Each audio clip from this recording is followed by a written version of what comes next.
loves, your girl Carrie here. Today I want to talk about something, and I never actually noticed it before. But since my healing journey and getting certified in healing and helping others and so forth, I something happened to me today, and I want to share it with you because this may be something that you go through or have gone through and never realized it your own self. If I didn't actually go through the healing process that I did, and I was still living in the survival mode that I probably would have just took today as any normal day. Today is the very first day of my 43 years of life that someone did something to me and for me, not to me, but for me, and just out of the kindness of their heart. And people do things obviously to be kind, but things like gifts and things like that that have been given to me were given under circumstances, like I was having surgery, or, it's a birthday or whatever, graduation and so forth. So, not that those are not wonderful things that people do for me, and I don't want to bypass the cherished, love that people have shown for those situations. But today's not a special day. Today's not an event. And today someone did something so kind. And I want to share it with you because not only obviously am I touched, but there's a reason that I feel this hasn't happened in the past. And it's not actually because of there's not kind people out there or that I'm not someone that people don't think about. I think it's because I didn't allow this in my life. My entire life, since I have abandonment issues from my birth father and childhood abuse from a stepfather, my whole entire life I lived in survival mode. And here, becoming an adult, I was a very ambitious and hard worker, and I took pride in that because I took pride in the fact that I could provide for myself since I suffered so much as a kid, since I didn't know if I was going to ever have different clothes or, be fed different meals, and, if we would even have our lights on half the time. And so, doing so much as I got older, I took pride in that. I took pride in being able to do for myself. It wasn't until I had my job. I remember I begged my mom to get me a worker's permit so at the age of 14 I can start working. And I have been working since age 14. And I wanted to have my own clothes. I That was the reason I wanted to work. I wanted to work to buy my own clothes because I had never worn anything other than hand-me-downs that were passed on through my entire life. And so I took pride in this. And even I have my oldest son who is 19, and I never took his dad even to court. I didn't take his dad to court till my son was age 11. So never did he pay a dime of child support or anything. But I took pride in that because I took pride in the fact that I was a hardworking mother and I never asked a dime from anybody, not even my own step parent, stepdad and mother. Like I never asked anyone for a penny. And again, I took pride in that. But little did I know all of that was actually from a father wound because I didn't have someone to provide for me who should have provided for me.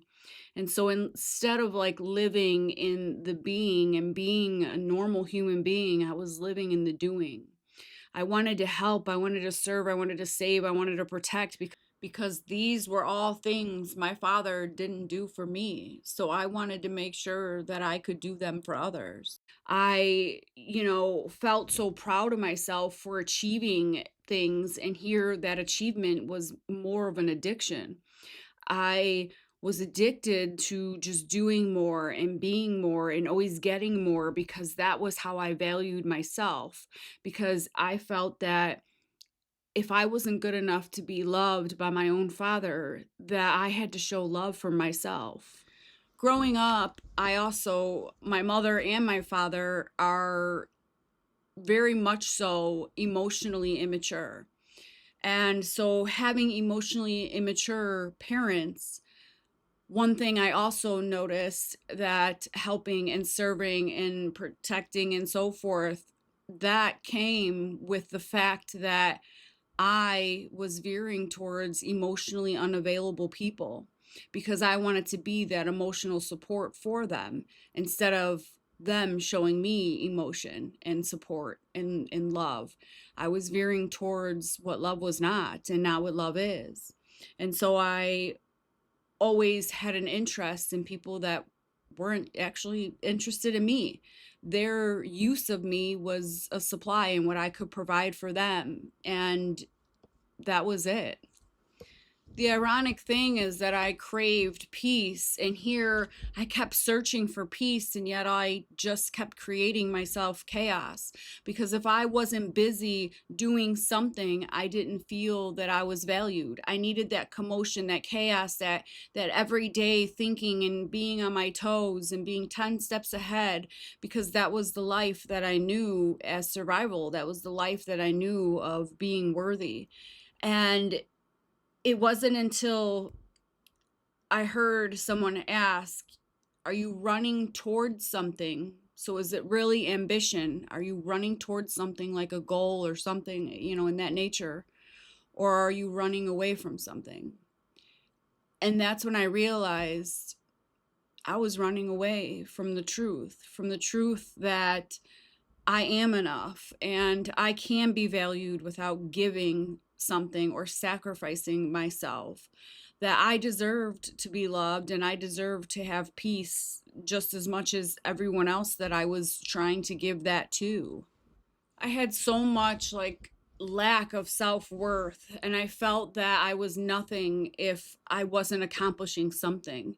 So I always had to be doing something so that I felt worthy, I felt valued. I'll never forget when we finally had the courts got involved and legal got involved with my sister and I from them catching on with the abuse that was happening with my stepfather. And I remember my dad and my mom and my sister and we had to go to a mediation. And we sat with this counselor, or GAL. I'm not really sure what they were. I was probably, I don't know, 7 or 8 or something at that time. And I remember him telling my dad, do you know that this man is abusing your children? And that was the first time I ever saw my dad cry. And I thought to myself, wow, he really does love us. And I also saw, though, that I was yet abandoned again because even though he knew that, he still didn't step up to the plate to save us. And so nothing hurt worse than knowing that now your own father, who is supposed to love you, is doesn't even care if you're eating or not, doesn't even care if you're struggling, doesn't even care if you're getting hit or not, you're being abused.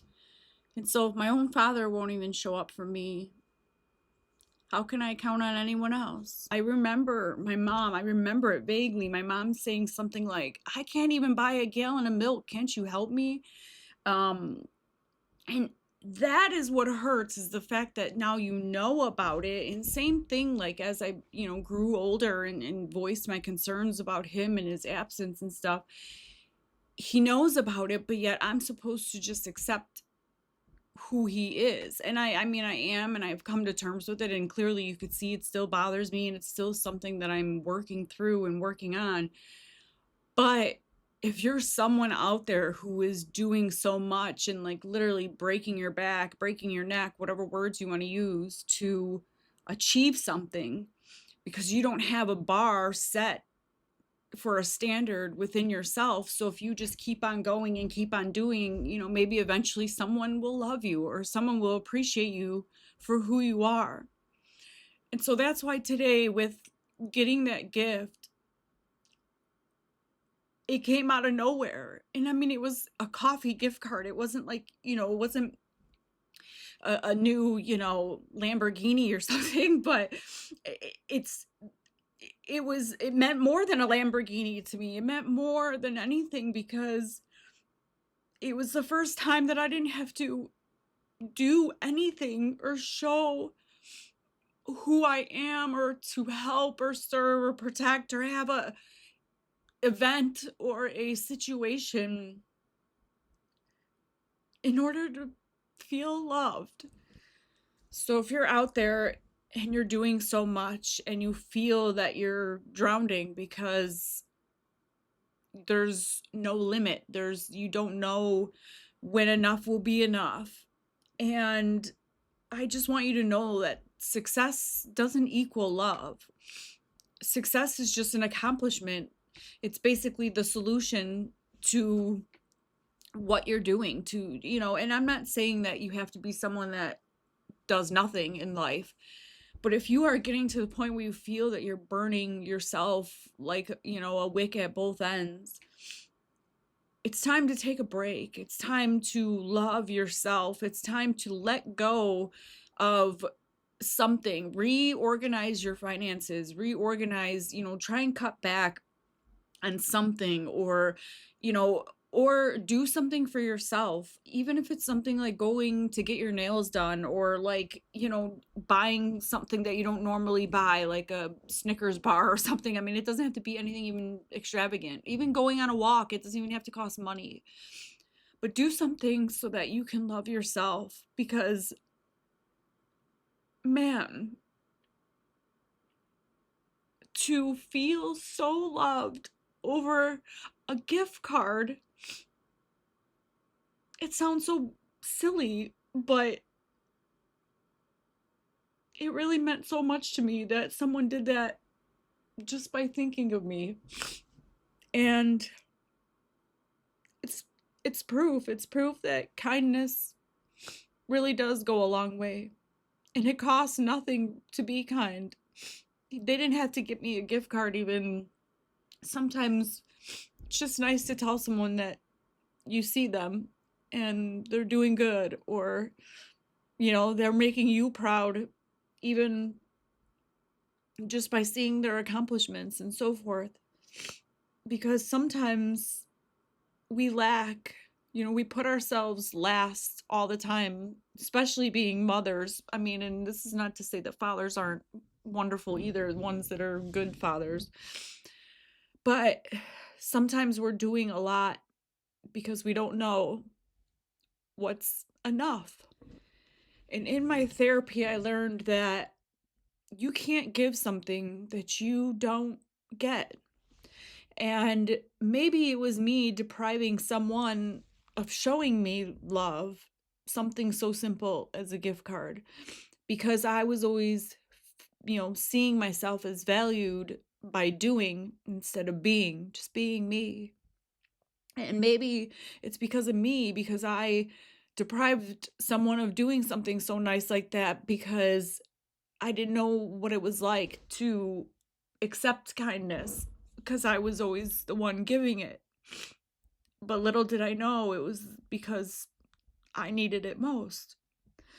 And today, it was like the first time that I could look at my, 8-year-old self and say, Carrie, you could be loved too.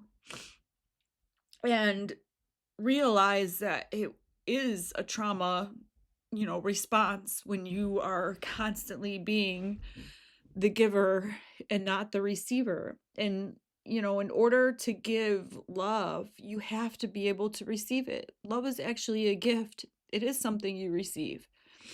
And I remember having a hard time, and I went through like therapy and stuff with compliments. That's another thing that I struggle with, because I've always been one to give compliments to others, and I've been told so many times, like, God, you're so body positive, you're so nice, you're so kind, like, and I like that about myself. I like that I see the good in everyone and in everything. But when you are grown in hostility and hearing everything you aren't and what you don't do versus who you are and what you can be, you find stuff to make you comfortable then with that compliment. So if someone were to say, you have a nice sweater, I'd be like, oh, well, look at my hair, it's a mess. Like, I would put myself down, because that was how I could appreciate the compliment that they gave me.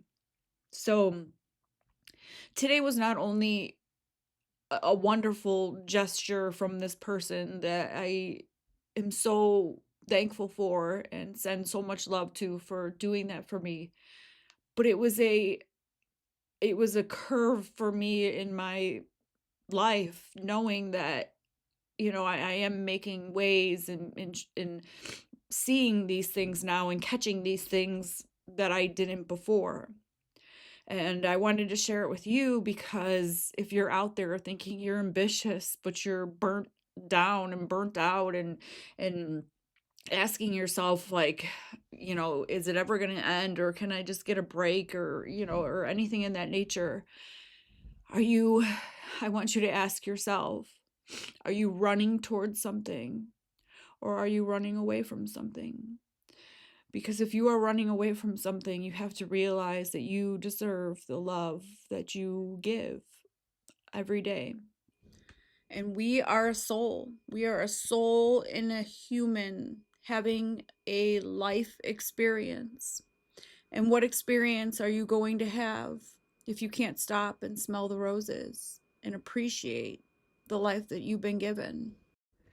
And one thing, too, that is hard for me is trust. Coming from a narcissistic, abusive relationship that literally lost all the trust that I could possibly think of, and I'm building that too.